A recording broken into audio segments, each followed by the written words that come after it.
नमस्कार, स्वागत है झारखंड की फटाफट ताजा बड़ी खबरों में। पहली बड़ी खबर। झारखंड के मुख्यमंत्री हेमंत सोरेन ने कहा, झारखंड में होने वाली है 40,000 से ज़्यादा नियुक्तियां। झारखंड के मुख्यमंत्री हेमंत सोरेन ने गढ़वा में सरकार आपके द्वार कार्यक्रम के तहत अपने संबोधन में कहा कि हमने जो भी योजना बनाई है वो गांव में बसने वाले 80% आबादी यानी गांव के लोगों के लिए बनाई है। शहर वालों के लिए शहरी तरह की योजना बनाई है। उन्होंने कहा कि आज किसानों के लिए हमने बिरसा हरित ग्राम योजना, पशुधन योजना, दीदी बाड़ी योजना, फूलो जहानो योजना चला रखी है। मुख्यमंत्री हेमंत सोरेन ने कहा कि हमारे कम पढ़े लिखे, अधिक पढ़े लिखे और नहीं पढ़े लिखे लोगों के लिए भी, चाहे वो महिला हो पुरुष हो, उनको अपने पैरों पर खड़ा करने के लिए हम लगे हुए हैं। उनके लिए मुख्यमंत्री रोजगार सृजन का काउंटर लगा है। सरकार आपको पूंजी देगी, आप आवेदन दीजिए। आज रात 8 बजे झारखंड पहुंचेंगे 15 मजदूर। उत्तराखंड के उत्तरकाशी टनल हादसे में फंसे मजदूर अब सकुशल बाहर निकल चुके हैं।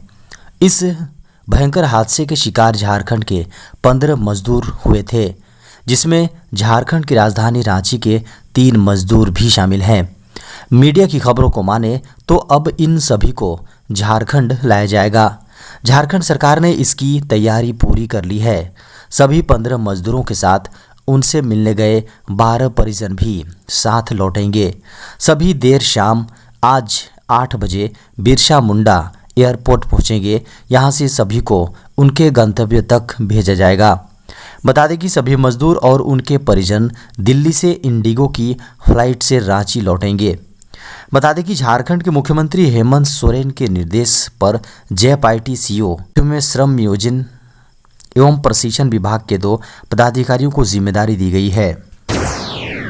उत्तराखंड टनल में फंसे बेटे के घर लौटने से चंद घंटे पहले बुजुर्ग पिता की मौत। उत्तरकाशी के सिलक्यारा सुरंग में फंसे सभी 41 मजदूरों को 400 घंटे तक चले रेस्क्यू ऑपरेशन के बाद सुरक्षित बचा लिया गया है। सुरंग से मजदूरों के रेस्क्यू के बाद हर ओर खुशी का माहौल है। हालांकि झारखंड का एक परिवार ऐसा भी है जहां एक ओर बेटे के 17 दिन बाद सुरंग से बाहर निकलने की खुशी है, तो वहीं दूसरी ओर घर के एक सदस्य के हमेशा के लिए चले जाने का गम है। झारखंड में एक पिता अपने बेटे के बाहर निकलने का इंतज़ार करते करते स्वयं भगवान को प्यारा हो गया। परिवार के सदस्यों ने कहा कि बासेट उर्फ बरसा मुर्मू अपने 28 साल के बेटे भक्तू के फंसे होने से काफ़ी परेशान और तनाव में थे। जब तक उनके घर गुड न्यूज़ पहुंचती देर हो चुकी थी। बता दें कि बेटे के सुरंग से निकाले जाने से चंद घंटे पहले ही उनकी जान जा चुकी थी। बता दें कि यह घटना पूर्वी सिंहभूम जिले के बहदा गांव के निवासी बरसा मुर्मू की मंगलवार सुबह तकरीबन 8 बजे मौत हो गई। झारखंड में पेपर लीक पर अब उम्र कैद और 10 करोड़ तक का जुर्माना। झारखंड में प्रतियोगी परीक्षाओं के पेपर लीक और नकल रोकने के लिए सख्त कानून लागू करने का रास्ता क्लियर हो गया है।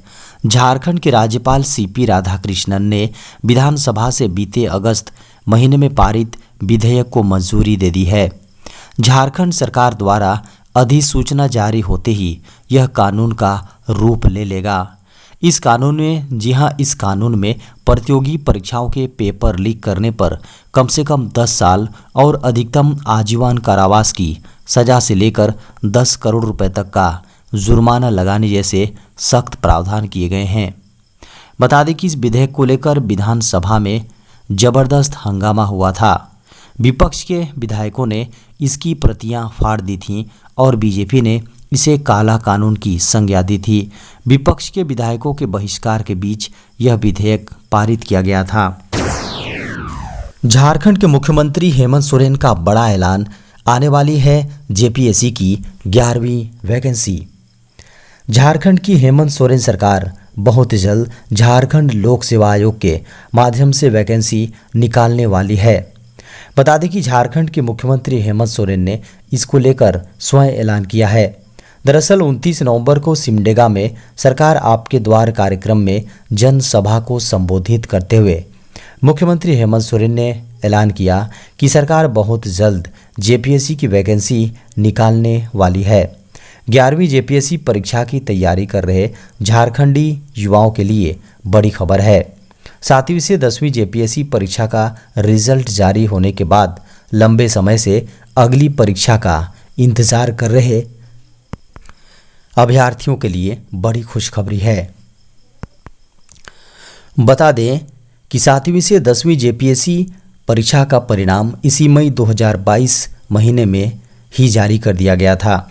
जेपीएससी के जरिए चुने गए 257 पदाधिकारियों की नियुक्ति भी कर दी गई है। इसके बाद से लगातार 11वीं जेपीएससी परीक्षा आयोजित कराए जाने की मांग की जा रही थी।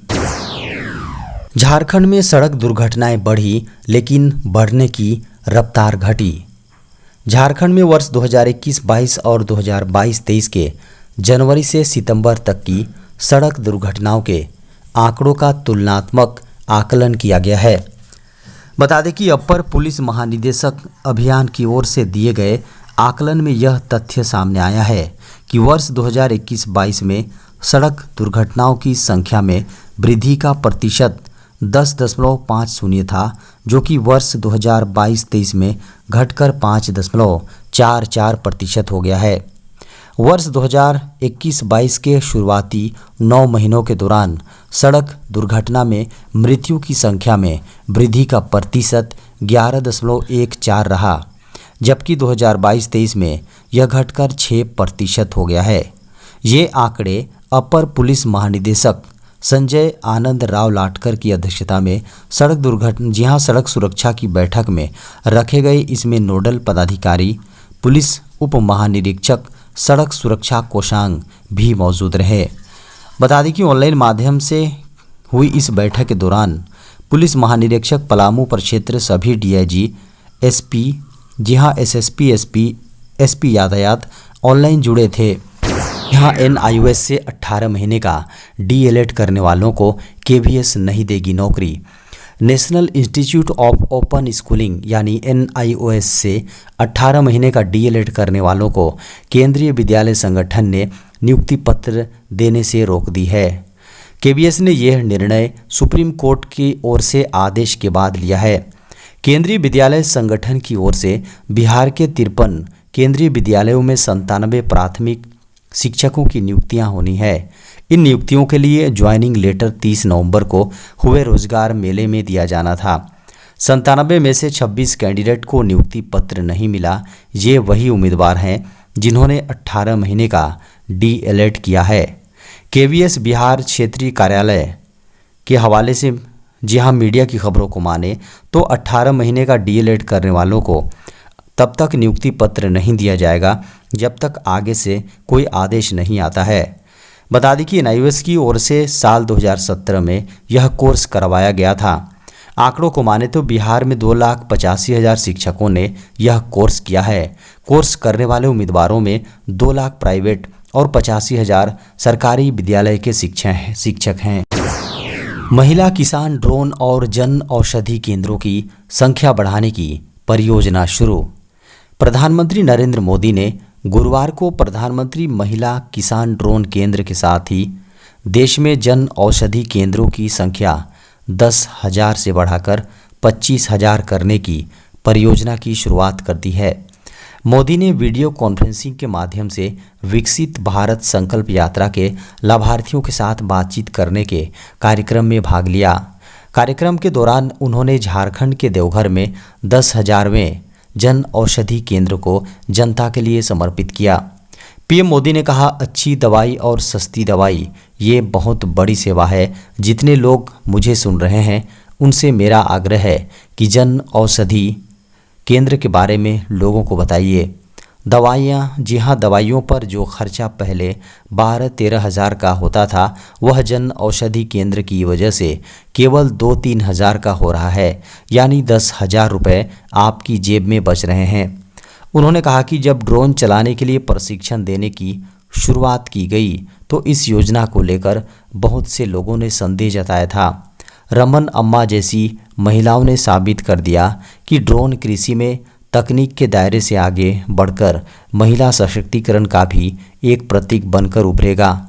उन्होंने कहा कि आप सभी पूरे देश के लिए एक प्रेरणा है। विकसित भारत की संकल्प यात्रा में आप जैसी महिलाओं की भागीदारी बहुत ही अहम है। देश में कोरोना के सामने आए 58 नए मामले। भारत में गुरुवार को कोरोना वायरस संक्रमण के 58 नए मामले सामने आए, जबकि उपचाराधीन मरीजों की संख्या बढ़कर 318 हो गई। केंद्रीय स्वास्थ्य मंत्रालय ने यह जानकारी दी। मंत्रालय की ओर से गुरुवार सुबह 8 बजे जारी अद्यतन आंकड़ों के अनुसार देश में कोविड-19 के संक्रमण से जान गंवाने वाले लोगों की कुल संख्या 5,33,298 है, जबकि कोरोना वायरस से संक्रमित होने वालों की कुल संख्या 4,50,01,944 है।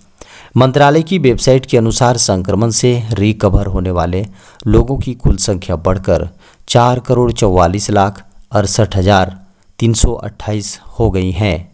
वहीं देश में संक्रमण से रिकवर होने की राष्ट्रीय दर 98.81% है, जबकि मृत्यु दर 1.19% है। वेबसाइट के अनुसार भारत में अब तक कोविड-19 रोधी टीकों की कुल 220.67 करोड़ से अधिक खुराकें दी जा चुकी हैं।